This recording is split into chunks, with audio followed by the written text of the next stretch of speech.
થી સાંભળજો। રાષ્ટ્રધ્વજના હૃદય સમાન શ્વેત પટ્ટા પર જે વિરાજમાન એ જ આપણું અશોક ચક્ર, જે ભારતની શાન કહેવાય। મિત્રો, જ્યારે આપણે રાષ્ટ્રધ્વજની તરફ નજર કરીએ છીએ ત્યારે આપણું મસ્તક ગર્વથી ઊંચું થઈ જાય છે, કારણ કે રાષ્ટ્રધ્વજના 3 રંગો જ્ઞાન, શાંતિ અને સમૃદ્ધિની પ્રેરણા આપે છે। તે શીખવે છે કે ભારત દેશ સતત આગળ વધી રહ્યું છે અને તેની બરોબર મધ્ય આવેલા અશોક ચક્ર પર તમે ક્યારે ધ્યાન આપ્યું છે?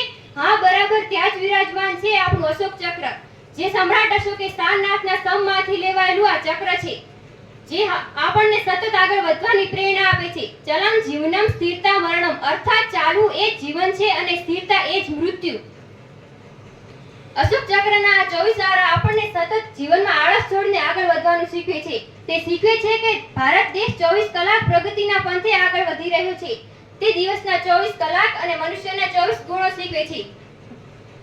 નીતિશાસ્ત્રનું આ ધર્મચક્ર જ્ઞાન અને કર્તવ્યનું પ્રતીક છે। ગતિશીલ રહેવું જીવનમાં એ જ એની સાચી રીત છે।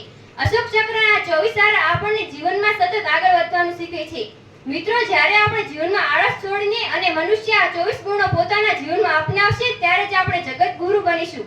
તો આવો મિત્રો, આપણે સંકલ્પ કરીએ કે આપણે ક્યારે રૂકીશું નહીં, ઝૂકીશું નહીં અને સતત આગળ વધતા રહીશું। બસ।